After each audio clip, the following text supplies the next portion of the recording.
Assalamualaikum warahmatullahi wabarakatuh. Pertama-tama izinkan perkenalkan diri, nama saya Ari Mulia Gustian, NIM 1806700, Penjas 5C. Di sini saya akan menjelaskan beberapa tugas. Yang pertama pengembangan kebugaran, yang kedua pengembangan keterampilan, ketiga pengembangan emosi, keempat pengembangan mental intelektual, dan yang terakhir pengembangan moral dan afektif. Yang pertama pengembangan kebugaran. Baik, kali ini kita akan membahas mengenai unsur-unsur kebugaran yang berkaitan dengan olahraga. Yang pertama itu kekuatan. Jadi kekuatan tenaga kontraksi otot yang dicapai dalam usaha maksimal. Usaha maksimal ini bisa dilakukan oleh otot yang akan mengatasi suatu tekanan. Jadi kekuatan merupakan unsur yang sangat penting. Yang sangat penting untuk melakukan aktivitas olahraga dan melakukan aktivitas lain-lainnya yang merupakan penggerak atau pencegah cedera. Adapun bentuk latihan dari kekuatan ini, yang pertama push up. Push up melatih kekuatan otot lengan dan bahu. Yang kedua sit up untuk melatih kekuatan perut. Yang ketiga backlift untuk melatih kekuatan punggung. Yang kedua kecepatan. Kecepatan merupakan kemampuan untuk melakukan sesuatu dalam periode waktu yang singkat. Di dalam kehidupan kita sehari-hari, kita sangatlah butuh kecepatan untuk melakukan aktivitas. Adapun kecepatan sangat penting bagi atlet ataupun pesepak bola. Kecepatan juga ada beberapa macam yang meliputinya, seperti sprint, kecepatan reaksi, dan yang terakhir kecepatan bergerak. Jadi kita melatih kecepatan dengan cara berikut: lari menaiki tangga atau atau naik bukit. Yang kedua lari atau menuruni tangga. Yang ketiga lari kecepatan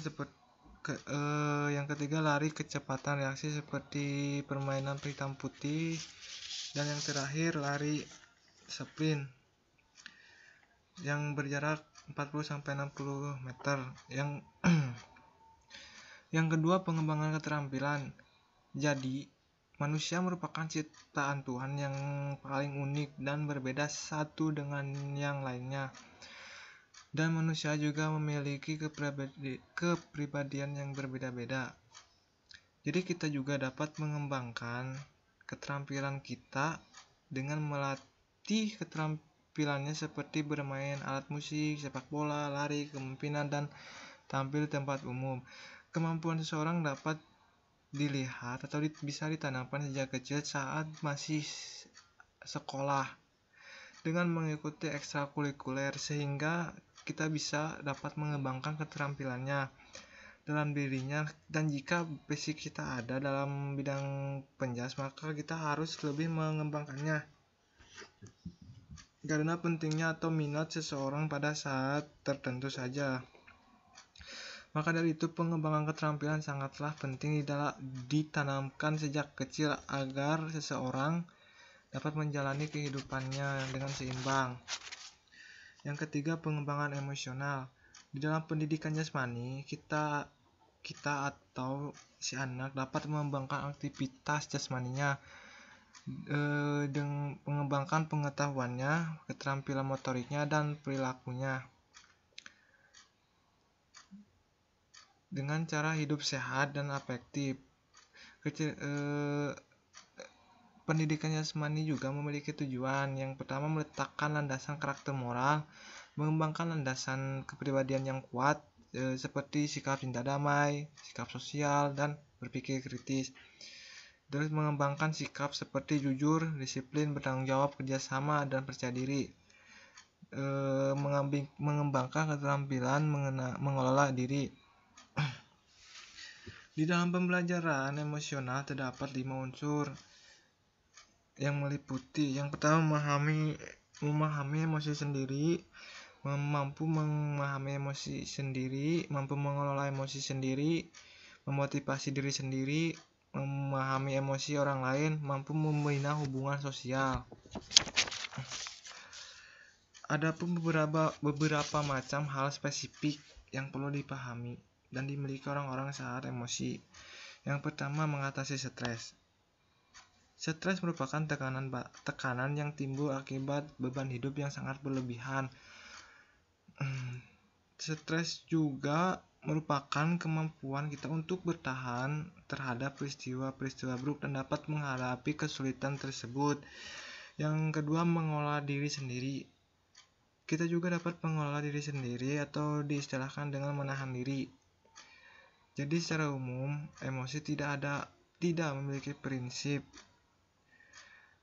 Seprinsip saat itu juga yang intinya merupakan untuk mengubah rasa sakit dan kesulitannya. Yang ketiga, mengelola suasana hati. Kita juga dapat mengelola suasana hati dengan melakukan ataupun mencakup tetap tenang dan tidak gelisah saat menghadapi atau mempunyai masalah-masalah tertentu. Yang keempat, memotivasi diri. Dalam hal ini kita juga bisa dapat memotivasi diri sendiri yang cenderung produktif dan efektif. Jadi mereka yang selalu menghindari dan memotivasi diri sendiri dapat dengan membaca buku atau artikel yang positif dan dapat mengevaluasi diri. Yang kelima, memahami orang lain. Hal yang terpenting dalam emosi yang disebut dengan empati. Jadi empati itu berarti dapat membaca atau memahami emosi-emosi orang lain walaupun dengan menjadi pendengar. Yang terakhir, kemampuan sosial. Orang yang mempunyai kemampuan sosial dapat bergaul di mana saja dan juga dapat menyenangkan orang lain. Itu adalah orang yang mempunyai kemampuan sosial yang tinggi. Dan yang keempat, pengembangan mental intelektual. Dalam perkembangan ini, seluruh bagian dengan keadaan yang dimiliki oleh organisme tersebut, baik yang bersifat konkret maupun abstrak, khususnya perkembangan manusia. Jadi setiap individu sudah mempunyai kecerdasannya masing-masing, tetapi dia masih bergantung kepada orang lain untuk memenuhi perkembangannya. Perkembangan ini juga di dalamnya melibatkan proses memperoleh serta berpikir, menimbang, menyimpan, mengingat, dan menganalisis.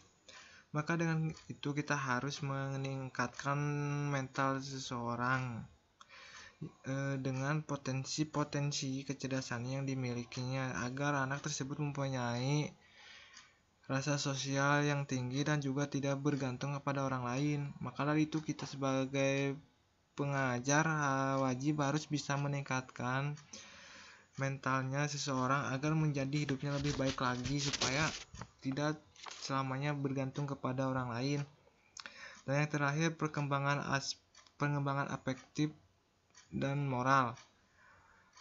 Afektif mencakup emosi atau perasaan yang dimiliki seseorang di setiap peserta didiknya, yang juga perlu mendapatkan perhatian di saat kita mengajarinya atau di dalam pembelajarannya. Adapun faktor yang mempengaruhi emosinya itu dikarenakan kematangannya dan serta kondisi-kondisi kehidupan atau lingkungannya. Emosi dapat menyebabkan kita atau si anak bergemetar atau sulit berbicara dan lain-lain. Adapun disebabkan oleh keadaan fisik dan faktor lingkungan. Pada dasarnya moral adalah ajaran untuk kita lebih baik lagi, baik dalam ucapan ataupun tingkah laku, baik dalam akhlak ataupun kewajiban. Dan sebagaimana dalam moral diatur segala perbuatan yang dapat menyinggungkan orang lain atau dapat merugikan orang lain dan dinilai tidak baik perlu dihindari.